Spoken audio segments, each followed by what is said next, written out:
5 दिवस आधी चालली होती धावपळ कामाची. एवढं काम आहे, तेवढं काम आहे, पूर्ण करायचं आहे, माझ्याशिवाय होणार नाही. मी आजारी पडलो, दवाखान्यात ॲडमिट झालो. 5 दिवस सगळं काम स्टॉप.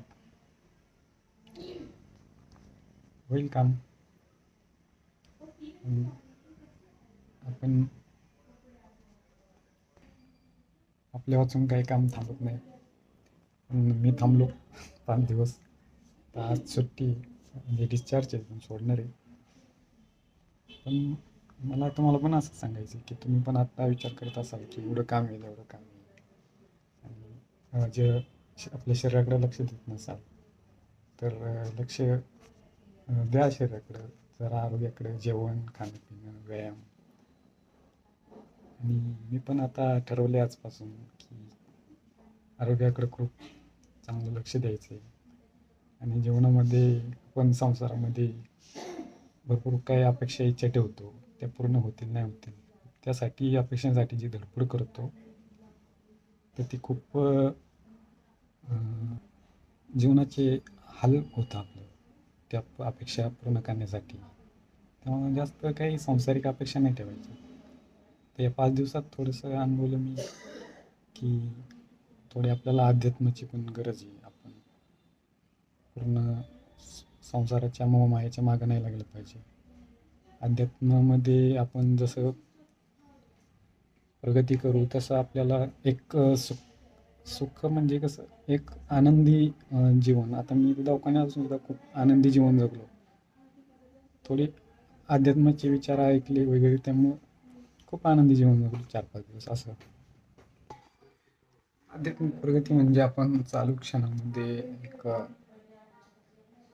आत्ताच्या ज्या चालू क्षणी त्याच्यामध्ये जगायचं की नंतर काय होणार आहे.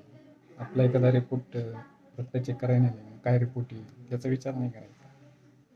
आत्ता आपला हा क्षण हा एक आनंदात जगायचं असं. आत्ता आपला चालू वेळ आहे, त्याच्यामध्ये चांगले विचार आपल्या मनात आले पाहिजे. तर मनावरती काय विचार चालले त्याच्यावर लक्ष ठेवायचं. आपण मनात काही पण लक्ष कुठे गेलं की मनात वाईट विचार येतात असं. वाईट म्हणजे आपले म्हणजे एखाद्या गोष्टीविषयी मनात राग येतो, किंवा काहीतरी लालच येतं, किंवा काहीतरी वासना उत्पन्न होते. तर हे अशा प्रकारच्या विचारांवरती आपण कंट्रोल करायचं आहे. आपले आध्यात्मिक विचार पाहिजे की प्रेम पाहिजे. एखाद्या गोष्टीविषयी कोणतरी दिसतं आपल्याला आजारी, त्याच्याविषयी प्रेम उत्पन्न झालं पाहिजे. आपण त्याचे असे दुर्गुण आपल्या नजरेस नाही आले पाहिजे. तर याच्यावरती मी लक्ष केंद्रित केलं की जे लोक आहेत, ते नर्स आहेत, मावशी आहेत, ते सेवा करतात. हे आपण तसं संसारिक विचार केला तर हां, हे कमावतात, पेमेंट घेतात असं विचार करतो. आणि आध्यात्मिक विचार केला तर ते आपली सेवा करतात असा विचार आपल्या मनात आला पाहिजे. पेशंट आहे, लोकांचे हाल चाललेले थोडंसं ते आपल्याला दुःख, त्यांच्या भावना आपल्याला समजल्या पाहिजे. उगाच तो मोठ्याने बोलतो, रडतो वगैरे काय असेल तर ते त्याची एक आपल्याला त्रास नाही जाणवला पाहिजे, त्याचा राग नाही आला पाहिजे, त्याच्याविषयी प्रेम उत्पन्न झालं पाहिजे.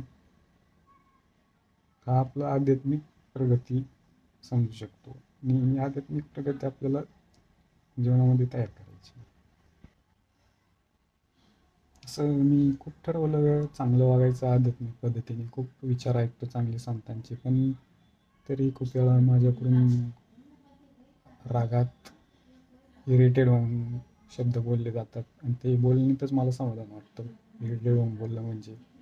पण नंतर मला कळतं की हे तर बोललो पण काय, ते पण पुढला माणूस पण दुःखी होतो. इरिटेड झाला म्हणजे मी पण दुःखी. त्यापेक्षा मी त्या माझ्या त्या क्षणाला हालचालींवर लक्ष ठेवून कंट्रोल केले पाहिजे. यापुढे आता मी खूप चांगलं भोजन, सात्विक भोजन स्वीकारणार आहे. तर चांगले चांगले विचार मी कंट्रोल करणार आहेत. चांगले विचार माझ्या जीवनामध्ये तयार होतील असे कंट्रोल करणार आहेत. विचार, भोजन, चांगल्या लोकांच्या संगतीमध्ये, चांगले बातचीत, चांगले विचार. तर यापुढे मी असंच मला पण वाटतं याच्यामधून तुम्हाला काहीतरी थोडंसं जाणीव व्हावी की खरंच असं काहीतरी आपल्या पण जीवनात होतं आहे. आणि तुम्हीसुद्धा मला वाटतं की थोडंसं आपल्या जीवनावर आणि शरीरावरती लक्ष देऊन त्याच्यासाठी नवीन संकल्पना, नवीन करण्याचा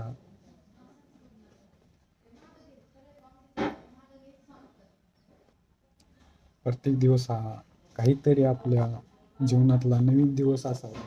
रोज रोज तेच दिवस, तोच व्यवहार, रोज रोज मोबाईल पण आपण पाहतो, रोज तोच मोबाईल असेल, त्याच्यात काही बदलच नसेल, सॉफ्टवेअर नाही, रोज तोच व्हिडिओ लागत असेल, रोज तेच असेल तर आपण बोर होऊ शकतो. तसं आपल्या जीवनामध्ये पण रोज नवीन काहीतरी बदल झाला पाहिजे, नवीन प्रगती झाली पाहिजे, आध्यात्मिक प्रगती. आणि मला चांगली जाणीव झाली की आध्यात्मिक प्रगतीशिवाय सुख नाही.